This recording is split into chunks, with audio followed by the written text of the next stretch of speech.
Hello guys, আমি আমার চ্যানেলে জাতীয় বিশ্ববিদ্যালয়ের বিভিন্ন কোয়েশ্চেনের সলিউশন দেওয়ার চেষ্টা করছি। যদি আপনাদের এগুলো ভালো লাগে প্লিজ লাইক করবেন, কমেন্ট করবেন। শুরু করা যাক। আমি আজকে দেখাবো জাতীয় বিশ্ববিদ্যালয়ের অনার্স ফার্স্ট ইয়ারে পরীক্ষা 2012 সালে রসায়ন প্রথম পত্রে আসা ক বিভাগের কোয়েশ্চেনের উত্তর।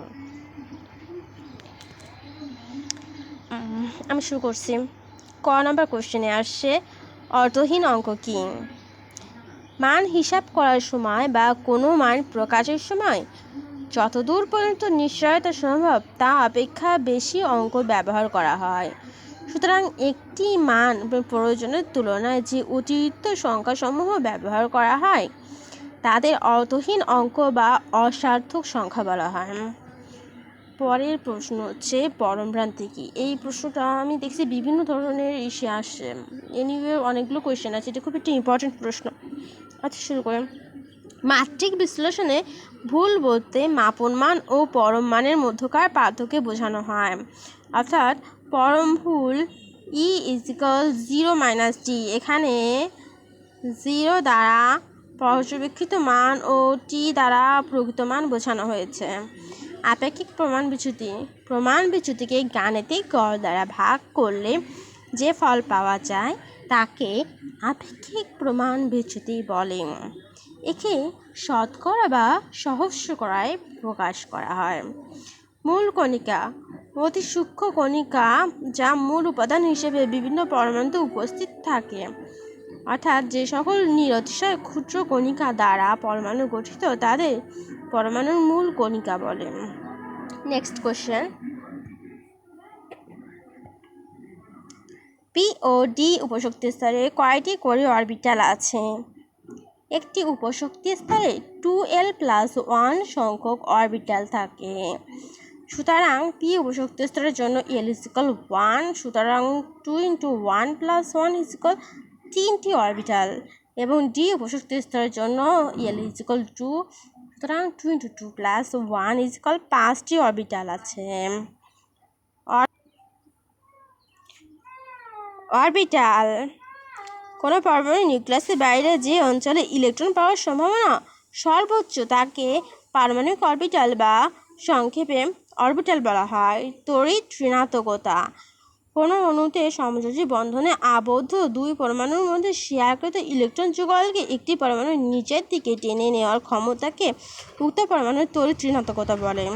রাসায়নিক বন্ধন কি? রাসায়নিক সংযোগের সময় দুটি পরমাণুর বহিস্থ এক বা একাধিক ইলেকট্রন গ্রহণ শেয়ারকরণ দ্বারা উভয় পরমাণুর নিকটবর্তী নিষ্ক্রিয় গ্যাসের স্থিতিশীল দ্বিত্ব বা অষ্টক কাঠামো লাভ করলে পরমাণুদ্বয়ের মধ্যে সৃষ্ট যে শক্তি তাদের যুক্ত করে অনুগঠন করে তাদের রাসায়নিক বন্ধন বলা হয়।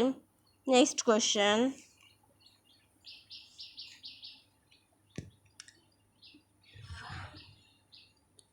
আয়নিক পটেনশিয়াল কি? এই প্রশ্নটাও প্রচুর পরিমাণে আর সেটা একটা ইম্পর্টেন্ট প্রশ্ন। গ্যাসীয় অবস্থায় কোনো মৌলের 1 মোল পরমাণুর প্রতিটি সর্ববহিস্থ স্তর থেকে একটি করে মোট 1 মোল ইলেকট্রন অসীম দূরত্বে অপসারণ করলে 1 মোল একক ঋণাত্মক চার্জ বিশিষ্ট আয়নে পরিণত করতে যে পরিমাণ শক্তির প্রয়োজন হয় তাকে ওই পরমাণুর আয়নীকরণ শক্তি বা আয়নীকরণ বিভব বা আয়নীকরণ পটেনশিয়াল বলে। অ্যালকোহল পানিতে দ্রবণীয় কেন? অ্যালকোহল ও পানির অণুর মধ্যে দুর্বল ইলেকট্রোস্ট্যাটিক আকর্ষণ বলই হলো পানিতে অ্যালকোহলের দ্রাব্যতার কারণ। তবে অ্যালকোহলে কার্বনের সংখ্যা বৃদ্ধির সাথে সাথে এর দ্রাব্যতা হ্রাস পায়। NH4Cl অণুতে কি কি বন্ধন আছে? NH4Cl একটি আয়নিক, NH+4+Cl- একটি সন্নিবেশ, H3N2 এবং 3টি সমযোজী NH বন্ধন বিদ্যমান। আমি এটা ধার থেকে দেখাই দিচ্ছি। পোলাঙ্কি তড়িৎ যৌগে দুটি বিপরীত চার্জযুক্ত আয়ন পরস্পরের কাছাকাছি আসলে ক্যাটায়নের ধনাত্মক চার্জ অ্যানায়নের ঋণাত্মক চার্জ ইলেকট্রন মেঘকে নিজের দিকে আকর্ষণ করে, ফলে সুষম এই ইলেকট্রন মেঘ একটু বিচ্যুতি হয়ে ক্যাটায়নের দিকে আংশিক স্থানান্তর হয় এবং দুই আয়নের নিউক্লিয়াসের মাঝে স্থানে কিছুটা পরিবর্তিত হয়। ইলেকট্রন মেঘের আংশিক স্থানান্তরকে পোলায়ন বা পোলারিত বলে। পরমাণু তাপমাত্রা কল্পনাযোগ্য সর্বনিম্ন যে তাপমাত্রায় সকল গ্যাসের আয়তন তত্ত্বীয়ভাবে শূন্য হয়ে থাকে তাকে পরমাণু তাপমাত্রা বলা হয়। 0 ডিগ্রি কেলভিন বা -273 ডিগ্রি সেলসিয়াস তাপমাত্রায় মূলত পরমাণু তাপমাত্রা বলা হয়।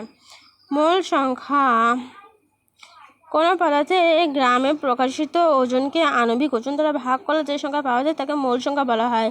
কোনো বস্তুর 1 মোলকে 6.023 × 10⁻23টি অণু থাকে। আদর্শ গ্যাস যেসব গ্যাস সকল তাপমাত্রা ও চাপে গ্যাসের সূত্র বিশেষ করে বয়লার চার্লসের সূত্রটাকে মেনে চলে তাদের আদর্শ গ্যাস বলে।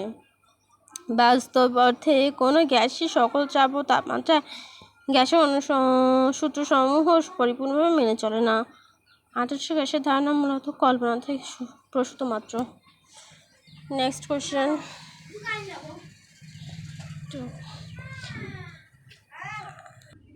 বিটা কি? বিটা কণা হলো ইলেকট্রন কণার প্রবাহ, এর কণার চার্জ -1 এবং ভর 0।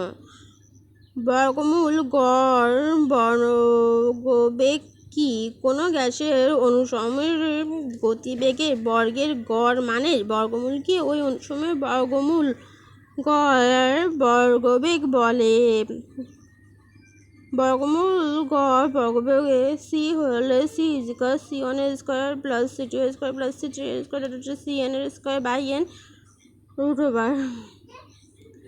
ব্যাপন কি? কোনো পদার্থের অনুসময়ের উচ্চ ঘনত্বের স্থান থেকে নিম্ন ঘনত্বের স্থানের দিকে স্থানান্তর বা পরিব্যাপ্ত হওয়ার প্রক্রিয়াকে ব্যাপন বলে। ক্ষারকের অম্লত্ব কি? জলীয় দ্রবণে এক অণু ক্ষারক দ্বারা বিমুক্ত হাইড্রোক্সাইডের সংখ্যাকে উক্ত ক্ষারকের অম্ল। কার্যকরী মূলক কি? কোনো জৈব যৌগের অণুতে উপস্থিত কোনো পরমাণু বা পরমাণু গোষ্ঠী অথবা চিহ্ন উক্ত যৌগের সমগোত্রীয় শ্রেণীর পরিচয় বহন করে এবং সকল রাসায়নিক ধর্ম কার্যকর প্রভাবে নিয়ন্ত্রণ করে তাকে যৌগটির কার্যকরী মূলক বা ক্রিয়াশীল মূলক বলা হয়। প্যারাফিন কি? সম্পূর্ণ হাইড্রোকার্বন সমূহের IUPAC পদ্ধতির সাধারণ নাম অ্যালকেন। এরা সাধারণভাবে প্যারাফিন নামে পরিচিত। গিয়ে প্যারাম ও অ্যাফিনিসের সমন্বয়ে প্যারাফিন গঠিত। প্যারাফিন মানে স্বল্প এবং প্যারাম মানে স্বল্প এবং অ্যাফিনিস মানে আসক্তি স্বল্প আসক্তির যৌগ। দৃঢ় সিগমা বন্ধন দ্বারা গঠিত অ্যালকেন সমূহ সহজে বিক্রিয়ায় অংশগ্রহণ নেয় না। এদের নামকরণ বলে এর নামকরণ করা হয়েছে। লুকাস বিকারো কি? গাঢ় হাইড্রোক্লোরিক ও জিঙ্ক ক্লোরাইডের দ্রবণকে লুকাস বিকারো বলা হয়। কার্বনিল যৌগ কি? দ্বিজাতি কার্বনিক মূলক যুক্ত যৌগকে কার্বনিল যৌগ বলা হয়, যেমন অ্যালডিহাইড ও কিটোন সমূহ। অ্যাস্টার কি? কার্বক্সিলিক অ্যাসিডের হাইড্রক্সি গ্রুপ অ্যালাফক্স বা অ্যালারক্সি দ্বারা প্রতিস্থাপিত হলে যে যৌগ গঠিত হয় তাকে অ্যাস্টার বলে। সাধারণ সংকেত R-C=OR। আচ্ছা, রসায়ন 1-এ 2012 সালে আসা খ বিভাগ ও গ বিভাগের আমি প্রশ্নগুলো দেখা দিচ্ছি, পরবর্তীতে আমি উত্তরগুলো দেখানোর চেষ্টা করব। যেগুলো হচ্ছে খ বিভাগের প্রশ্ন, ঠিক আছে? এটা স্ক্রিনশট নিয়ে মেরে দিতে পারেন যদি চান। এগুলো উপরে এগুলো সব খ বিভাগ, হ্যাঁ। আর নিচে এগুলো হচ্ছে গ বিভাগ।